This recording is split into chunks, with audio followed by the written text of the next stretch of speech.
Quand on commence le trading, on essaie de trouver du coup la meilleure façon de trader, que ce soit le swing, le day trading, le scalping. Et on ne sait pas trop, selon du coup notre personnalité, quelle est la meilleure stratégie à appliquer. Et moi aujourd'hui je vais donner du coup mon opinion là-dessus. Quelle est la meilleure stratégie, quelle est la meilleure façon de trader. Déjà pour moi le swing, pour débuter, c'est même pas la meilleure façon de trader. Pourquoi? Déjà tu vas devoir attendre une position qui va durer plusieurs jours, voire plusieurs semaines, voire dans certains trades 1 à 2 mois. Donc est-ce que tu es capable de tenir aussi longtemps dans une position? Ça il faut avoir la psychologie. Par contre l'avantage c'est que tu n'as plus rien à faire une fois que tu as fait des analyses. Mais pour faire tes analyses, il faut que tu te cales en fonction des annonces économiques. Parce que c'est grâce à ça que ça va accélérer ta position. C'est grâce à ça que tu vas savoir si dans les quelques jours à venir, tu vas pouvoir TP ou SL en fonction de si tu es sur le marché américain, ce que Donald Trump a dit. Ensuite, pourquoi pas le day trading? J'ai fait beaucoup de day trading pendant quelques années. Ça fait presque 5 ans que je suis dans le trading. Et ça fait cette année que j'ai arrêté le day trading. Pourquoi? Parce que c'est énergivore. Si à côté tu as un travail ou tu as envie de faire une activité à côté, de 8h à on va dire 17h, 18h, il faut que tu sois à l'affût des opportunités. Et c'est hyper énergivore. Ça veut dire que toutes les 15-20 minutes, il faut que tu regardes ton téléphone où en est le marché, comment il s'est actualisé, etc. Il faut que tu regardes aussi en fonction des annonces économiques dans la journée pour ne pas prendre position à ce moment-là. Je trouve que c'est une des pires. En plus, c'était un travail à côté.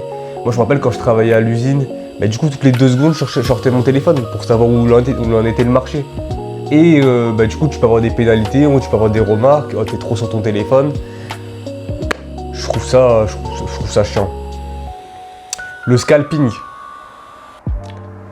c'est trop, ça va trop vite. Ça va beaucoup trop vite. Tu fais beaucoup de trades. Il faut que tu aies le mental. L'avantage, c'est que du coup, tu as une heure fixe. Et du coup, tu te cales en fonction de cette heure fixe et tu te concentres dessus pendant une heure, une demi-heure. Mais à la fin de la session, t'es KO et t'as mal aux yeux. Ensuite, pour moi, du coup, la meilleure stratégie, ce que tu veux dire, mais il y a swing, day trading et scalping, mais sur aucune des trois, tu conseilles? Non. Intra-scalp. Donc, tu vas te caler d'une heure à une autre et tu vas prendre toujours les mêmes setups. Pour ma part, l'OPR, tu peux très bien faire l'OPR de 9h comme l'OPR de 15h30. Et là, c'est intéressant. Quand tu travailles et que même tu as envie de te lancer en parallèle une autre activité, tu as le temps. Le but, c'est d'avoir du temps.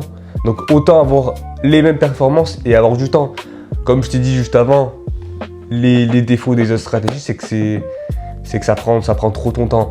Que là, ça te prend vraiment pas beaucoup de temps. Je dois trader au total, en ouvrant le graphique, etc. Je dois trader 2 heures par mois max. Donc tu as vraiment énormément de temps. Et ça peut du coup, si tu as un travail à côté, ce qui est bien c'est que tu peux continuer à travailler. Donc ça enlève pas du coup tes performances pendant le travail, tu te fais pas remarquer. Et puis même pour avoir les mêmes perfs, autant faire moins. 2 heures max, c'est une dinguerie. Donc voilà, tu cherchais une façon de trader, l'intra-scalp, c'est super.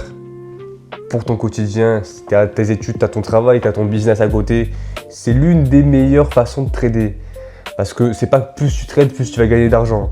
C'est totalement idiot. À part si tu es en scalping, parce que ça dépend du coup de ton nombre de trades. Si tu sais, à mon avis, je vais pas t'apprendre, on calcule ton edge en fonction du nombre de trades, donc 500 trades, 1000 trades. Et on arrive à savoir les moments où tu feras plus ou moins d'argent. Donc voilà, tu cherchais une façon de trader, l'intra-scalp, c'est super. Pour ton quotidien, si tu as tes études, tu as ton travail, tu as ton business à côté, c'est l'une des meilleures façons de trader. Parce que c'est pas plus tu trades, plus tu vas gagner d'argent. C'est totalement idiot. À part si tu es en scalping, parce que ça dépend du coup de ton nombre de trades. Si tu sais, à mon avis, je vais pas t'apprendre, on calcule ton edge en fonction du nombre de trades, donc 500 trades, 1000 trades, et on arrive à savoir les moments où tu feras plus ou moins d'argent. Mais ça, c'est un autre sujet. Toi, dis-moi ce que tu en penses en commentaire, et puis on se dit à très bientôt pour une nouvelle vidéo. Ciao.